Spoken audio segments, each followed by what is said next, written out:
भुगते हैं और कान में उसको कहते हैं तुम गधे हो, तुम्हारा बाप गधा है, तुम्हारा दादा भी गधा था और तुम जब से पैदा हुए खानदान में सारे के सारे गधे हैं। तो ब्राह्मणों ने 1885 को कांग्रेस की स्थापना की अंग्रेजों की गुलामी से आजादी हासिल करने के लिए। अंग्रेज लोग जो है चले गए और ब्राह्मण आजाद हो गए। अगर हम वर्ण व्यवस्था की बात समझाने के लिए गए SC ST OBC कुंभी मराठा को जूते से मारेंगे। संविधान ने मुझे बोलने का मौलिक अधिकार दिया, मेरी ही सभा में आकर मोहम्मद मुझे बोलने के लिए मना कर रहे हैं। गुजरात में साला अरे क्या दिमाग है यार, वो तो SC का ब्राह्मण था। अरे बाप रे बाप, इतना दिमाग खराब हो गया है। दिमाग खराब होने की भी सारी लिमिट है। गुजरात में दयानंद सरस्वती का नाम तो आप लोगों ने सुना होगा, सौराष्ट्र में टंकारा का। तो दयानंद सरस्वती ने यह कहा है हिंदू मुसलमानों की दी हुई गाली है। मैं नहीं कह रहा हूं, ये दयानंद सरस्वती सौराष्ट्र का ब्राह्मणों का बहुत पहला बड़ा गुरु, उसके बाद तमाम गुरु हो गए मगर वो बहुत पहला गुरु है। उसने कहा हिंदू मुसलमानों की दी हुई गाली है। ब्राह्मण अपने को कभी हिंदू नहीं कहते है, पता? मुझे तो नहीं लगता आप लोगों को पता है। ब्राह्मण अपने को कभी भी हिंदू नहीं कहते। ब्राह्मण कभी भी अपने को हिंदू नहीं मानते। वो SC ST OBC के लोगों को और लेवा और कड़वा को, इधर गुजरात में लेवा कड़वा है, हमारे यहां कन्वी मराठा है, वही लेवा कड़वा इधर है। तो ब्राह्मण लोग इन लोगों को हिंदू कहते हैं। बहुत ध्यान से सुनो, बहुत खास बात बता रहा हूं। ब्राह्मण लोग अपने को हिंदू नहीं कहते। क्यों? हिंदू मुसलमानों की दी हुई गाली है। अपने को हिंदू नहीं कहते मगर SC ST OBC लेवा कड़वा पटेलों को हिंदू कहते हैं। और हम भी इतने महान लोग हैं कि हम भी अपने बस्ती में कहते हैं गर्व से कहो हम हिंदू है। वो कहते हैं गाली हिंदू गाली है और हम कहते हैं नहीं गर्व से कहने की बात है। चलो बढ़िया, ये किस्म की बातें हैं। मैं आप लोगों को ये बताना चाहता हूं कि ब्राह्मण अपने को कभी भी हिंदू नहीं कहते हैं। ब्राह्मण जन्म से लेकर मृत्यु तक और मृत्यु के बाद केवल ब्राह्मणों का संस्कार करते हैं। ब्राह्मण केवल ब्राह्मणों का संस्कार करते हैं। उनके संस्कार SC ST OBC कुंभी लेवा कड़वा से अलग है और वो संस्कार कभी दूसरों के नहीं है। ब्राह्मण समाज से अलग है, ऐसा सिद्ध करने के लिए उन्होंने जनेऊ धारण करने का कार्य किया। ब्राह्मणों के गले में जो जनेऊ आया वो हम दूसरों से अलग हैं ये सिद्ध करने के लिए कि हम अलग है। क्या आप बता सकते हैं SC के गले में जनेऊ होता है, ST के गले में जनेऊ होता है, OBC के गले में जनेऊ होता है, लेवा कड़वा पटेल के गले में जनेऊ होता है? किसी के गले में जनेऊ नहीं होता है। जिसके गले में जनेऊ नहीं होता है वो संस्कार विहीन है, वो बहिष्कृत है और वो इस तरह से शूद्र है। ये ब्राह्मणों के शास्त्र कहते हैं। संस्कृत में है और हमारे लोगों को पता नहीं है। बाबा साहब अम्बेडकर संस्कृत भी जानते थे और संस्कृत का कोई ऐसा ग्रंथ नहीं है जिसका ट्रांसलेशन अंग्रेजी में नहीं हुआ। सारा अंग्रेजी में ट्रांसलेशन करके अंग्रेज लोग लेके गए। सारा का सारा ट्रांसलेशन अंग्रेजी में किया हुआ है और अंग्रेजी में ट्रांसलेट करने के लिए ब्राह्मणों ने ही अंग्रेजों की मदद की। ब्राह्मणों की मदद से ही ट्रांसलेशन किया गया। कोई ब्राह्मण अंग्रेजी में जो ट्रांसलेशन है उसमें गलती नहीं निकाल सकता, निकालता नहीं है। तो मैं ये बातें आप लोगों को इसलिए बता रहा हूं, ये सारे डॉक्यूमेंट्री एविडेंस है। ब्राह्मण अपने को हिंदू नहीं कहता है, हिंदू मानता नहीं है, क्योंकि वो कहते हैं हिंदू मुसलमानों के द्वारा दी हुई गाली है। साथियों, मैं ये बात आप लोगों को, वो जो प्रोपेगेंडा करते हैं, मेरे पास मेरा नाम लेके नहीं करते हैं, हमारे राज शेखावत जी को बोलते रहते हैं, मेरे को तो बोलने की भी औकात नहीं उनकी। ब्राह्मणों की औकात मेरे को बोलने तक की नहीं है। मैं उसकी कितनी औकात है मैं जानता हूं। वो अपने को बहुत पंडित मानते हैं, बहुत विद्वान मानते हैं। उनकी सारी विद्वत्ता कितनी है और कहां तक है वो मैं जानता हूं। साथियों, इसी के आधार पर यह बात मैं कह रहा हूं कि संविधान ने ब्राह्मणों के धर्मशास्त्रों को अप्रासंगिक घोषित कर दिया। ब्राह्मणों की वर्ण व्यवस्था, ब्राह्मणों की जाति व्यवस्था, ब्राह्मणों की अस्पृश्यता, ब्राह्मणों का आदिवासियों का सेग्रीगेशन, महिलाओं की दास्तां, पिछड़े वर्ग पर शूद्रत्व थोपना, सारा का सारा असंवैधानिक घोषित किया। तो ब्राह्मणों के सारे धर्मशास्त्र असंवैधानिक है। कोई ब्राह्मण की औकात हो तो मुझे कहे कि आप गलत बोल रहे हो। हमारे लोगों के साथ बहसबाजी करते रहते हैं जिनको ABCD पता नहीं है। हमसे तो कोई बहस करता नहीं है। तो इसलिए ये बातें आप लोगों को सार्वजनिक मंच पर कह रहा हूं, सार्वजनिक मंच पर कह रहा हूं। और मैं अपना जो पेज है ना सोशल मीडिया का, उस पेज पर सार्वजनिक करके बोलता हूं, छुप कर नहीं बोलता। ब्राह्मण जैसे कानफूकी करते हैं ना, कानफूकी समझते हो? ब्राह्मण लोग जो है कानफूकी करते हैं, एक आदमी के कान में फूकते हैं और कान में उसको कहते हैं तुम गधे हो, तुम्हारा बाप गधा है, तुम्हारा दादा भी गधा था, और तुम जब से पैदा हुए खानदान में सारे के सारे गधे हैं, किसी को मत बोलना। ये और आखिरी किसी को मत बोलना। बोलता क्यों? लोग भी बोलने लगेंगे, चुप रहना, बोलना नहीं किसी को। हो गया, किसी को साला पता ही नहीं चलता क्या बोल रहा है। तो ये सारे कानफूकी जो है ना, कानफूकी उनको आइसोलेशन में चलते हैं, सार्वजनिक बहस में उनका लॉजिक खत्म हो गया। ब्राह्मणों का जो शास्त्रों के ऊपर लॉजिक चलता था और शास्त्रों के समर्थन पर लॉजिक चलता था, वो सारे शास्त्र ब्राह्मण धर्म के समर्थक है। ध्यान रखना, ब्राह्मण धर्म के समर्थक का मतलब है ब्राह्मणों को सर्वोपरि मानो। ब्राह्मणों को सर्वोपरि मानने की बात उनके शास्त्रों में लिखी हुई है। क्यों माने? उनको सर के ऊपर क्यों बिठाए? क्यों बिठाए? उनकी बात को संविधान ने असंवैधानिक घोषित कर दिया। ये मानने के लिए कोई जरूरी नहीं है, ऑल सिटीजन्स आर इक्वल।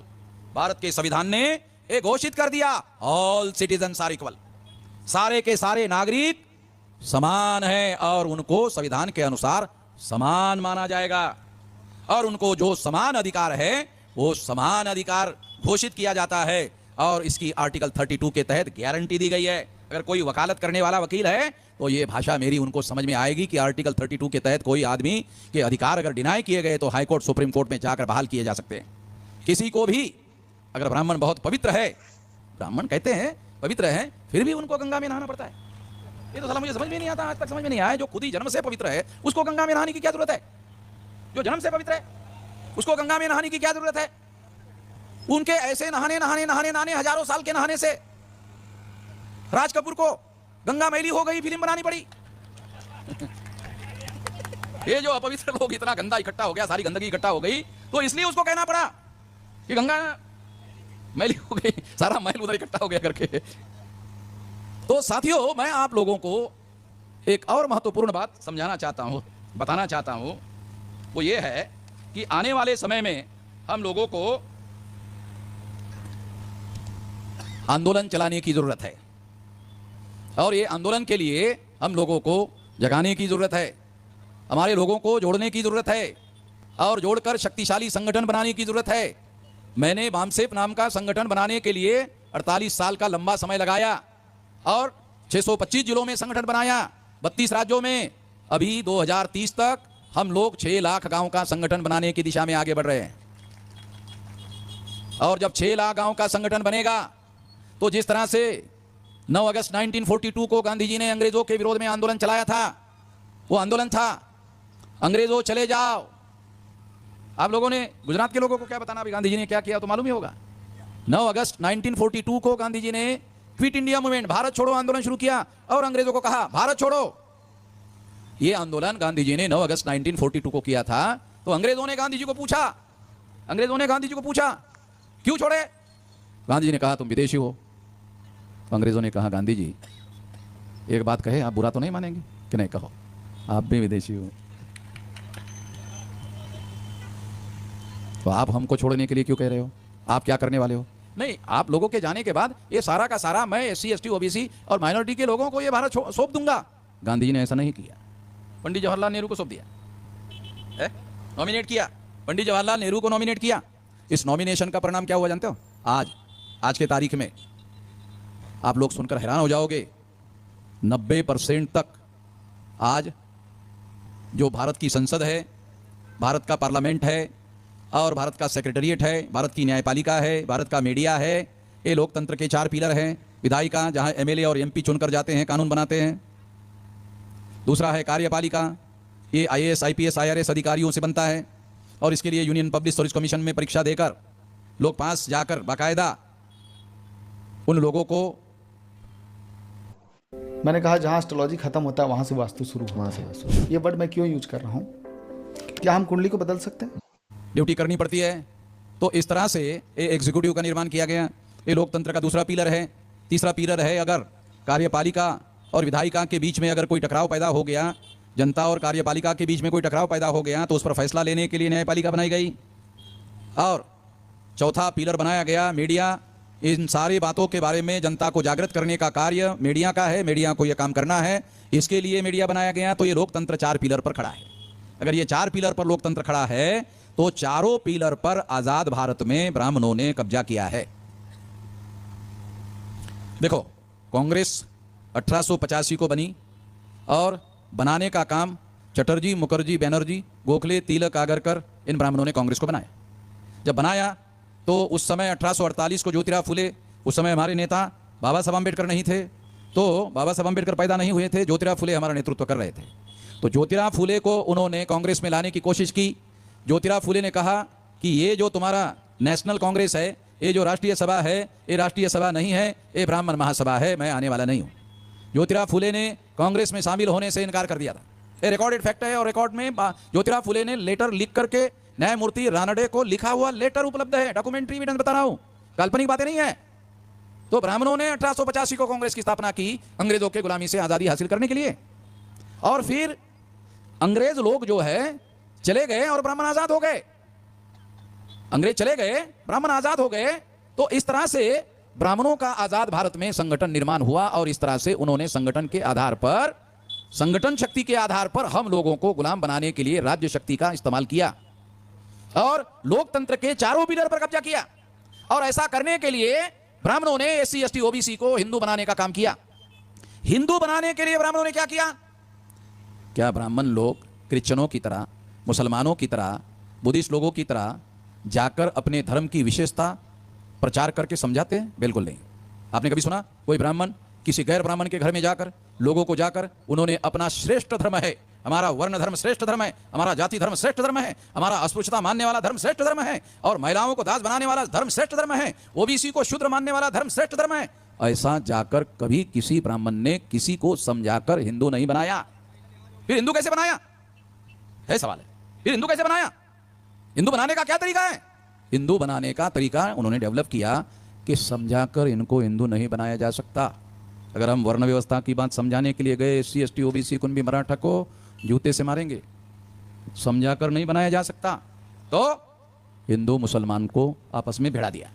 तो एससी, एसटी, ओबीसी को क्या किया उन्होंने? एससी, एसटी, ओबीसी को, कणबी, मराठा को, कणबी को, लेवा कड़वा को मुसलमानों से फसाद में लड़ा दिया।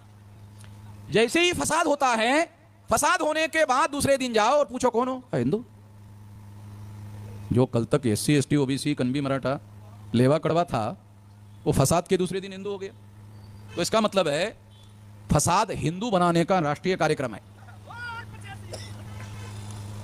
फसाद हिंदू बनाने का राष्ट्रीय कार्यक्रम है। किसी को समझाकर हिंदू नहीं बनाया जा सकता, क्योंकि किसी को समझाकर नीच नहीं बनाया जा सकता, श्रेष्ठ बनाया जा सकता है। और इसलिए ब्राह्मण कभी अपने धर्म का प्रचार करने का काम करते हुए कभी नहीं दिखते।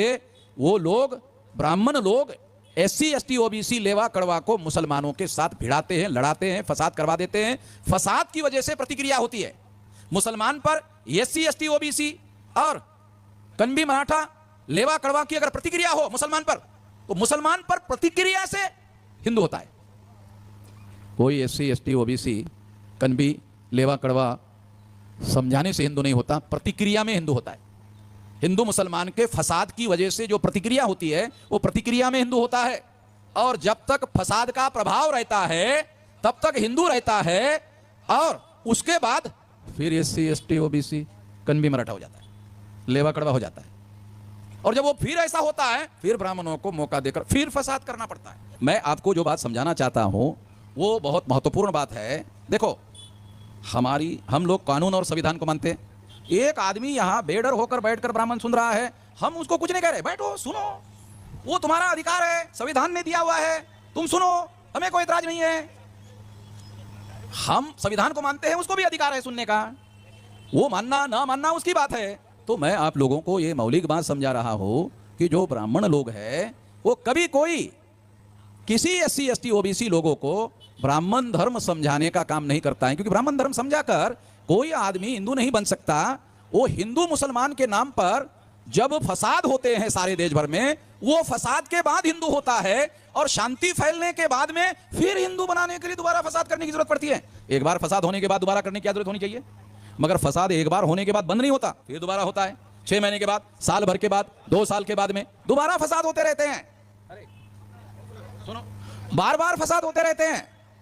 क्यों? क्योंकि प्रतिक्रिया में जो हिंदू होता है वो सिद्धांत से हिंदू नहीं होता, वो सिद्धांत से हिंदू नहीं हो रहा है, वो प्रतिक्रिया, मुसलमानों के विरोध में प्रतिक्रिया करने की वजह से हिंदू हो रहा है, इग्नोरेंट की वजह से हिंदू हो रहा है। जब फसाद होता है तो सारे देश के चैनल में, सारे देश के मीडिया में फ्रंट पेज पर खबरें होती हैं, और सारे देश के लोग, जो मालूम नहीं होता है सारे लोगों को मालूम हो जाता है, सारे लोगों पर प्रतिक्रिया होती है। ये सारे साधन 90% मीडिया में ब्राह्मण पत्रकार हैं, और वो यही करते रहते हैं। और उनको ऐसा करना चाहिए। अगर हम लोगों को गधे बनाकर रखना है तो उनको ऐसा करना चाहिए।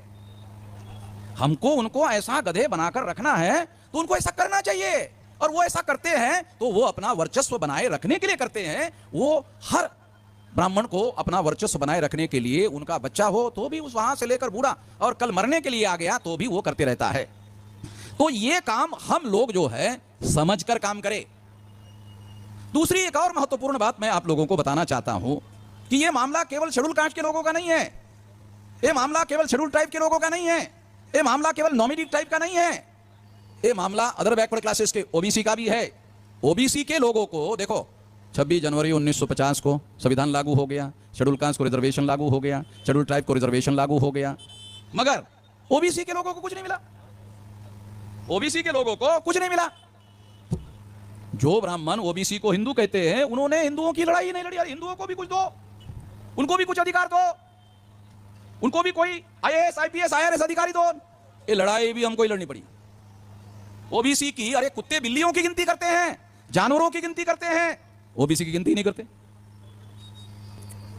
ये भारत में ओबीसी की गिनती होनी चाहिए, तुम जानवरों की गिनती कर रहे हो, ओबीसी की गिनती नहीं कर रहे हो। इसका मतलब है तुम्हारे लिए जानवर महत्वपूर्ण है, इंसान महत्वपूर्ण नहीं है। ये काम भी बामसेफ के द्वारा सारे देश भर में हमने करने का ऐलान किया है, कर रहे हैं। आप लोगों को भी अदर बैकवर्ड क्लासेस के लोगों के अधिकारों का सबसे ज्यादा हनन हो रहा है। एससी एसटी के लोगों का हनन होता था, उन्होंने लड़ाई लड़कर अधिकार हासिल किए। आप लोग सुनकर हैरान हो जाओगे, 16 नवंबर 92 को आजादी मिलने के 32 साल बाद, संविधान लागू होने के 32 साल बाद ये ओबीसी का मंडल कमीशन लागू हुआ, 16 नवंबर 92 को। इसका मतलब है ओबीसी के लोगों को वो अधिकार ब्राह्मणों के द्वारा उनको हिंदू कहने से कोई अधिकार नहीं मिला, ओबीसी कहने से अधिकार मिला। ओबीसी के नाम से अधिकार है। जो ओबीसी के लोग हैं, मैं उनके लिए खास तौर पर बात कह रहा हूं। ओबीसी को ओबीसी के नाम पर संविधान में अधिकार है, ओबीसी को हिंदू के नाम पर अधिकार नहीं है। क्योंकि हिंदू जो है ब्राह्मण धर्म का ही बदला हुआ नाम है। ब्राह्मण धर्म शब्द प्रयोग बदनाम हो सकता है, इसलिए ब्राह्मणों ने योजना बनाकर हिंदू नाम दिया। मगर ब्राह्मण अपने को हिंदू नहीं मानते हैं, हिंदू नहीं कहते हैं। हमको परिवर्तन करने की जरूरत है, परिवर्तन के लिए हम लड़ रहे हैं। संविधान ने हमारे अधिकार मान लिए हैं, मगर आज भी ब्राह्मण लोग हैं हमारे अधिकार मानने के लिए तैयार नहीं है। जैसे संविधान ने मुझे बोलने का मौलिक अधिकार दिया, मेरी ही सभा में आकर ब्राह्मण मुझे बोलने के लिए मना कर रहा है। साथियों, 10 बजे तक हम लोगों को बोलने का अधिकार है सभी सुप्रीम कोर्ट का, तो अभी 9:56 हो गया है, अभी भी 4 मिनट बाकी है। तो मैं एक बात और आपको बताना चाहता हूं कि हम लोगों को संविधान के आर्टिकल 19 के तहत अधिकार मिला है। इस अधिकार का उपयोग करने की ज़रूरत है, प्रचार करने की ज़रूरत है, प्रसार करने की ज़रूरत है, और संगठन बनाने की ज़रूरत है। और हमने अभी, मैंने ज़िंदगी में 48 साल पढ़े लिखे लोगों को जगाने का काम किया। अभी हमने मासेस को जगाने का अभियान शुरू कर दिया है। अभी जो अनपढ़ लोग थे, गवार लोग थे, अब उन लोगों के बीच में हमने काम शुरू कर दिया। और इसलिए 6 लाख गांवों का संगठन बनाने की दिशा में, और 12 से लेकर 15 लाख बूथों का संगठन बनाने की दिशा में, और बूथ के नीचे जो अलग अलग प्रकार के सामाजिक समूह है, शेड्यूल कास्ट है, मोस्ट बैकवर्ड शेड्यूल कास्ट है, एक्सट्रीम बैकवर्ड शेड्यूल कास्ट है, शेड्यूल ट्राइब है, मोस्ट बैकवर्ड शेड्यूल ट्राइब है, नॉमिनेटेड ट्राइब है, एमबीसी है, ओबीसी है, और इनसे धर्म परिवर्तित मूल निवासी है। और ये सारे लोग, ये हमारे लोग हैं। और नाग लोगों से निर्माण हुआ क्षत्रिय वर्ण है, वैश्य वर्ण के लोग भी नाग लोगों से ही बने हुए हैं। और ऐसी जागृति वैश्यों के अंदर भी हो रही है। पता नहीं आप लोगों को जानकारी है कि नहीं है। आने वाले समय में वो किताब भी आपके सामने हम लिख करके ले आएंगे, वो सारा डॉक्यूमेंट्री हमारे पास है, काल्पनिक बातें नहीं कह रहे हैं। और ब्राह्मणों को चुनौती है, ब्राह्मणों को चुनौती है उसे गलत साबित कर दे। तो इसलिए मैं आखिरी बात आप लोगों को यह समझा रहा हूं कि हम लोगों को इस संवैधानिक अधिकार का, जो पर्टिकुलरली हमारे लिए लिखा गया बाबा साहब का, इसका उपयोग करके महान संगठित शक्ति निर्माण करना चाहिए। जो संगठित शक्ति निर्माण होगी तो जो परिवर्तन चाहते हैं वो हो सकता है, जो चाहते वो हो सकता है, और ये हम करने लायक हो गए हैं, ऐसा हम लोग मान ले, निश्चित रूप से हम सफल हो